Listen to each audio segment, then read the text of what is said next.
2025 ফলহারিণী কালী পূজার দিন বাড়ির তুলসী তলায় সন্ধ্যাবেলায় বেঁধে দিন এই একটি জিনিস।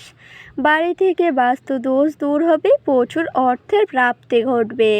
নমস্কার বন্ধুরা, আজ চলে এসেছি আরও একটি নতুন ভিডিও নিয়ে।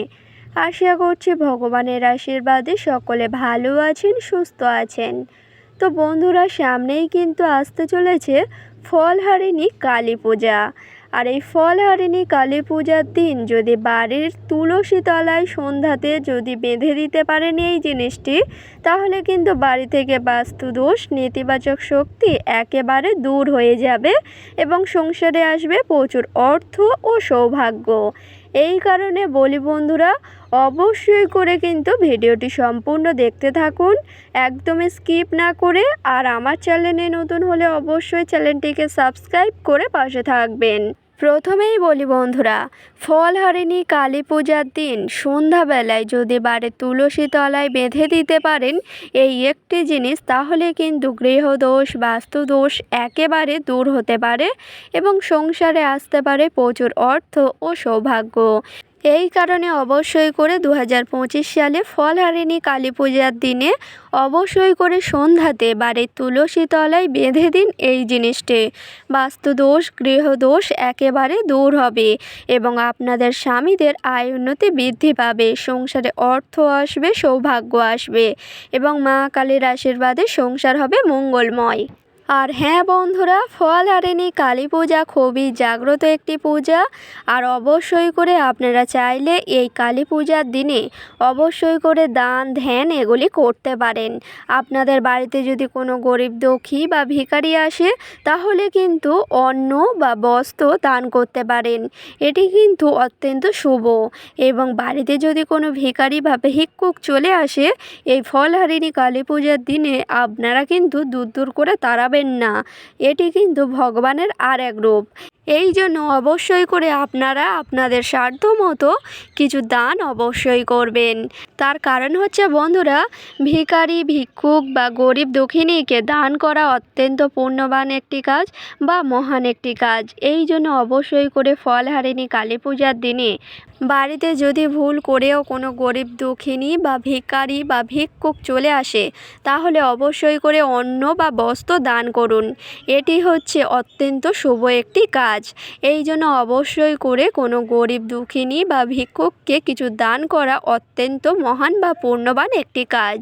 আর হ্যাঁ বন্ধুরা, অবশ্যই করে শুধু এই ফলহারিণী কালী পূজা বলে নয়, আপনারা চাইলে যে কোনো দিনে বা যে কোনো সময়ে কোনো গরিব ভিক্ষুক বা দুঃখিনীকে আপনারা কিছু দান করতে পারেন। এটি কিন্তু অত্যন্ত শুভ একটি কাজ। আর হ্যাঁ বন্ধুরা, মা কালীর আশীর্বাদ যদি পেতে চান, তাহলে অবশ্যই করে ফলহারিণী কালী পূজার দিনে অবশ্যই করে যদি কোনো কালী মায়ের মন্দিরে গিয়ে একটি বস্ত্র, একটি নতুন গামছা এবং 5 রকম ফল যদি দান করতে পারেন, তাহলে কিন্তু মা কালীর আশীর্বাদ পেতে পারেন। এই কারণে অবশ্যই করে ফলহারিণী কালী পূজার দিনে যে কোনো কালী মন্দিরে গিয়ে অবশ্যই করে 5 রকম ফল, একটি নতুন বস্ত্র এবং নতুন গামছা দান করুন মা কালীর চরণে। দেখবেন মা কালীর আশীর্বাদে সংসার হবে মঙ্গলময় এবং সংসারে আসবে প্রচুর অর্থ ও সৌভাগ্য। এই জন্য অবশ্যই করে ফলহারিণী কালী পূজার দিনে অবশ্যই করে যে কোনো কালী মন্দিরে গিয়ে কিছু দান করুন, দেখবেন সংসারের জন্য খুবই মঙ্গলময় হবে। তো বন্ধুরা, আশা করছি বুঝতে পারছেন। অবশ্যই করে কিন্তু ফলহারিণী কালী পূজার দিনে যদি মা কালীর মন্দিরে গিয়ে কিছু দান করতে পারেন, তাহলে কিন্তু সেটি অত্যন্ত ফলদায়ী পাবেন। এবং ফলহারিণী কালী পূজার দিনে যদি বাড়িতে ভুল করে যদি কোনো পশু পাখি ভুল করেও চলে আসে, তাদেরকে কিন্তু ভুলেও আঘাত করবেন না। ঠিকই শুনেছেন, বাড়িতে যদি ভুলেও কোনো পশু পাখি আসে, তাহলে তাদেরকে আঘাত করবেন না। একদমই ঠিকই শুনেছেন, ভুল করেও যদি আপনার বাড়ির সামনে কোনো পশু পাখি বা কোনো গোমাতা চলে আসে, তাদেরকে আঘাত করবেন না। আপনারা পারলে অবশ্যই করে পশু পাখিকে খাবার খাওয়ান। এটি অত্যন্ত পুণ্যবান একটি কাজ।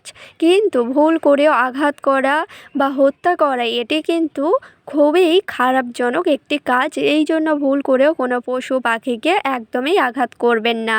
এটি কিন্তু খুবই খারাপ একটি কাজ। আপনারা আপনাদের সামর্থ্য মতো কিছু খাবার খাওয়ান, দেখবেন মা লক্ষ্মীর আশীর্বাদ পাবেন, সংসারে কোনোদিন অর্থের অভাব হবে না। তার কারণ হচ্ছে পশু পাখিকে খাবার দেওয়া মানে অত্যন্ত ভালো একটি কাজ। এবং তার সাথে সাথে বলি বন্ধুরা, ফলহারিণী কালী পূজার দিনে ভুল করেও বাড়িতে আমিষ খাবার একদমই গ্রহণ করবেন না। ঠিকই শুনেছেন, আপনারা যদি চান অবশ্যই করে এই কাজটি করবেন। অর্থাৎ সন্ধ্যাতে যদি তুলসী তলায় বেঁধে দিতে চান এই জিনিসটি, তাহলে কিন্তু নিরামিষ খাবার গ্রহণ করতে হবে, তারপরেই কিন্তু এই কাজটি করতে হবে। ঠিকই শুনেছেন, আমিষ খাবার গ্রহণ করে এই কাজটি ভুলেও করবেন না, না হলে কিন্তু সংসারের জন্যই ক্ষতিকর হবে, সংসার জ্বলে পুড়ে ছারখার হবে। এই জন্য অবশ্যই করে আপনারা চেষ্টা করবেন ফলহারিণী কালী পূজার দিন অবশ্যই করে নিরামিষ খাবারই গ্রহণ করবেন, তারপর এই শুভ কাজটি করবেন। দেখবেন ফলদায়ী পাবেন এবং মা কালীর আশীর্বাদ পাবেন। তো বেশি দেরি না করে এবার চলে আসি মূল বিষয়ে। ফলহারিণী কালী পূজার দিনে বাড়ির তুলসী তলায় সন্ধ্যাবেলায় বেঁধে দেবেন এই একটি জিনিস। হ্যাঁ বন্ধুরা, ঠিকই শুনেছেন। আপনারা অবশ্যই করে ফলহারিণী কালী পূজার দিন সকাল সকাল ঘুম থেকে উঠে যাবেন এবং অবশ্যই করে গঙ্গা থেকে চান সেরে আসবেন। সেই দিন আসার পরে শুদ্ধ একটি বস্ত্র পরে চলে যাবেন ঠাকুর ঘরে। ঠাকুর ঘরে যাওয়ার পর যেমন সকালে নিত্য পূজা করে থাকেন, তেমনই কিন্তু সকাল সকাল নিত্য পূজা সম্পূর্ণ করে নেবেন। ভগবানের চরণে ভোগ নিবেদন করবেন এবং শাঁখ কাঁসা বাজিয়ে সকালের নিত্য পূজা সকাল সকাল সম্পূর্ণ করে নেবেন। এবং তারপরেই যখন সন্ধ্যাবেলায় অর্থাৎ ফলহারিণী কালী পূজার দিন সন্ধ্যাবেলায় যখন সন্ধ্যা আরতি করতে যাবেন বা প্রদীপ জ্বালাতে যাবেন, অবশ্যই করে চলে যাবেন ঠাকুর ঘরে। ঠাকুর ঘরে যাওয়ার পরে অবশ্যই করে সন্ধ্যাবেলায় যেমন প্রদীপ জ্বালান, ধূপকাঠি জ্বালান, অবশ্যই করে জ্বালিয়ে নেওয়ার পরেই চলে যাবেন বাড়ির তুলসী তলায়। তুলসী তলায় যাওয়ার পরেই কিন্তু অবশ্যই করে বাড়ির তুলসী তলায় যখন প্রদীপ বা ধূপকাঠি জ্বালাবেন, সেই সময় কিন্তু গোপনে বেঁধে দিতে হবে এই একটি জিনিস।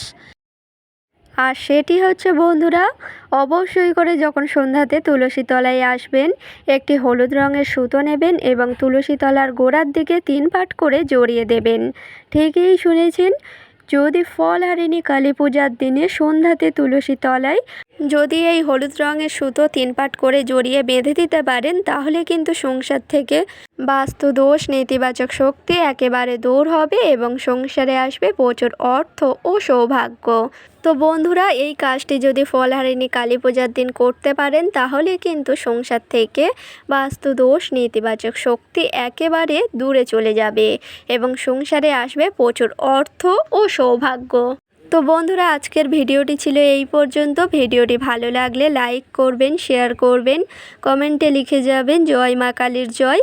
এবং আমার চ্যানেলে নতুন হলে অবশ্যই চ্যানেলটিকে সাবস্ক্রাইব করে পাশে থাকবেন পরের ভিডিও পাওয়ার জন্য। সকলকে জানাই অনেক অনেক ধন্যবাদ। হরে কৃষ্ণ, রাধে রাধে।